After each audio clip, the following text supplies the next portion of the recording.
একটিমাত্র কামানের গোলা ওজনে একটি যুদ্ধ বিমানের সমান, যার এক একটি বিস্ফোরণে মাটির নিচে তৈরি হতো প্রায় 200-300 ফুট বিশাল গর্ত। দ্বিতীয় বিশ্বযুদ্ধের সময় হিটলারের নির্দেশে তৈরি করা হয়েছিল ইতিহাসের সবচেয়ে বড় এবং ভয়ঙ্কর এক দানবীয় অস্ত্র, যার নাম শোয়ারার গুস্তাভ। এটি ছিল চলন্ত এক রেলওয়ে সুপারগান। এর একটি আঘাতে সাগরের তলদেশে থাকা সোভিয়েত ইউনিয়নের আন্ডারগ্রাউন্ড সাবমারিন ও গোলাবারুদের ঘাঁটি মুহূর্তেই মাটির সাথে মিশে গিয়েছিল।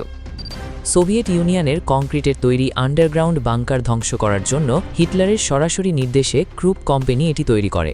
কিন্তু এই অস্ত্রটি এত বড় আর রহস্যময় ছিল যে একে যুদ্ধক্ষেত্রে নিয়ে যেতে কোনো সাধারণ রাস্তা ব্যবহার করা যেত না। এটি পরিচালনার জন্য প্রয়োজন হতো আস্ত একটা রেলওয়ে নেটওয়ার্ক এবং হাজার হাজার সেনা। এর দানবীয় আকার এবং বিধ্বংসী ক্ষমতার পেছনে লুকিয়েছিল জার্মানির এমন কিছু গোপন ইঞ্জিনিয়ারিং যা সেই সময় পৃথিবীর অন্য কোনো দেশের কাছে ছিল না। প্রযুক্তির দিক থেকে শোয়ারার গুস্তাভ ছিল এক দানবীয় বিস্ময়। এর পুরো দৈর্ঘ্য ছিল 155 ফুট 2 ইঞ্চি, যা প্রায় 8টি ট্যাঙ্কের সমান লম্বা। শুধু এর ব্যারেল বা নলটির দৈর্ঘ্যই 106 ফুটের বেশি ছিল। এই বিশাল অস্ত্রটির মোট ওজন ছিল 1350 টন, যা একটি যাত্রী বোঝাই আস্ত ট্রেনের চেয়েও ভারী। এত বড় কামানকে ধরে রাখার জন্য সাধারণ কোনো রেল লাইন যথেষ্ট ছিল না, তাই এর জন্য দুটি সমান্তরাল বা ডাবল রেল লাইনের প্রয়োজন হতো, এবং এটি মোট 40টি অ্যাক্সেল বা 80টি চাকার ওপর ভর করে চলত। এর ব্যারেল থেকে যে গোলা ফায়ার করা হতো সেটির ওজন ছিল 15,700 পাউন্ড। এই গোলার অগ্রভাগে বাতাসের বাধা কমানোর জন্য অ্যালুমিনিয়ামের একটি বিশেষ ব্যালিস্টিক ক্যাপ ব্যবহার করা হতো, যা গোলাটিকে অবিশ্বাস্য গতিতে ছুটতে সাহায্য করত। লজিস্টিক্স এবং অপারেশনের দিক থেকে এটা ছিল অত্যন্ত জটিল। এটিকে এক জায়গা থেকে অন্য জায়গায় নেওয়ার জন্য প্রথমে 25টি মূল অংশে ভেঙে ফেলা হতো এবং 5টি ডেডিকেটেড ট্রেনে করে পরিবহন করা হতো। যুদ্ধক্ষেত্রে এর ফায়ারিং পজিশন তৈরি করতেই সময় লাগত দীর্ঘ 6 সপ্তাহ। কামানটি ডানে বা বামে ঘোরানোর জন্য এতে কোনো সাধারণ টার্নিং মেকানিজম ছিল না, তাই পুরো কামানটিকে একটি বাঁকানো রেলওয়ে লাইনের ওপর বসানো হতো। দুটি শক্তিশালী ডিজেল ইলেকট্রিক লোকোমোটিভ ইঞ্জিন এই 1350 টনের দানবকে লাইনের ওপর সামনে পিছনে টেনে লক্ষ্যবস্তুর দিকে তাক করত। ফায়ারিংয়ের সময় এর পেছনের বিশাল হাইড্রোলিক জ্যাকপ্যাডগুলো সরাসরি মাটিতে নামিয়ে দেওয়া হতো, যাতে ফায়ারিংয়ের প্রচণ্ড ধাক্কা বা রিকয়েল সরাসরি মাটিতে শোষিত হয় এবং রেলের চাকাগুলো ভেঙে না যায়। শোয়ারার গুস্তাভ কতটা ভয়ঙ্কর ছিল তা বোঝা যায় 1942 সালের জুনে সোভিয়েত ইউনিয়নের সেভাস্টোপল অবরোধের সময়।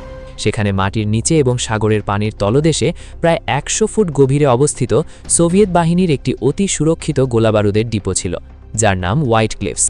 সোভিয়েতরা ভেবেছিল এই আন্ডারগ্রাউন্ড ঘাঁটিতে কেউ কোনোদিন আঘাত করতে পারবে না, কিন্তু গুস্তাভ থেকে ছোড়া একটি কংক্রিট ব্লাস্টিং গোলা সরাসরি মাটির গভীর স্তর ভেদ করে সেই আন্ডারগ্রাউন্ড ডিপোর ভেতরে গিয়ে বিস্ফোরিত হয়। এই একটিমাত্র শটে পুরো ঘাঁটিটি ধ্বংস হয়ে যায়। সাগরের তীরে থাকা জাহাজ উল্টে যায় এবং পুরো এলাকা জুড়ে এক সুনামি তৈরি হয়। এর এক একটি গোলা মাটির নিচে কয়েকশো মিটারেরও বেশি গভীরে গিয়ে বিস্ফোরিত হতে পারত। এই দানবীয় অস্ত্রের ক্ষমতা দেখে তৎকালীন মিত্রবাহিনী বা ট্রিপল আতাতের দেশগুলো স্তব্ধ হয়ে গিয়েছিল। এর বিস্ফোরণের শব্দ প্রায় 22 মাইল দূর থেকে শোনা যেত এবং এর শকওয়েভে কয়েক কিলোমিটার দূরের বাড়ির জানালার কাঁচ চূর্ণ বিচূর্ণ হয়ে যেত। সোভিয়েত গেরিলারা প্রথমে ভেবেছিল জার্মানিরা হয়তো কোনো খনিতে ডায়নামাইট দিয়ে ব্লাস্টিং করছে। তারা ভাবতেও পারেনি এটি কোনো কামানের শব্দ। তবে এই অবিশ্বাস্য শক্তির আড়ালে জার্মানির একটি চরম ব্যর্থতাও লুকিয়েছিল। এই কামানটি থেকে একটি গোলা ফায়ার করার পর ব্যারেলটি ঠান্ডা করে পুনরায় লোড করতে প্রায় 19 থেকে 45 মিনিট সময় লাগত।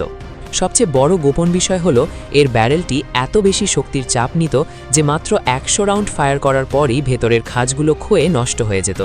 10 মিলিয়নেরও বেশি জার্মানি টাকা খরচ করে তৈরি এই সুপারগানটি জার্মানির প্রযুক্তিগত অহংকার হলেও এটি শেষ পর্যন্ত যুদ্ধের মোড় ঘোরাতে পারেনি। দ্বিতীয় বিশ্বযুদ্ধের শেষ দিকে যখন হিটলারের পতন নিশ্চিত হয়ে আসছিল, তখন মিত্রবাহিনীর হাতে যেন এই প্রযুক্তি না পড়ে সেজন্য জার্মানিরা নিজেরাই এটিকে সম্পূর্ণ টুকরো টুকরো করে বিভিন্ন জায়গায় লুকিয়ে ফেলে। আজ পৃথিবীর কোথাও এই দানবীয় অস্ত্রের একটি অংশ খুঁজে পাওয়া যায় না। কিন্তু ইতিহাসের পাতায় আজও এই প্রশ্নটি রয়ে গেছে, যদি হিটলার এই সুপারগানের পেছনে বিপুল অর্থ নষ্ট না করে সেই প্রযুক্তি এবং অর্থ সেই সময় আধুনিক ফাইটার জেট বা মিসাইল তৈরিতে ব্যবহার করত, তাহলে কি আজকের পৃথিবীর মানচিত্র অন্যরকম হতো?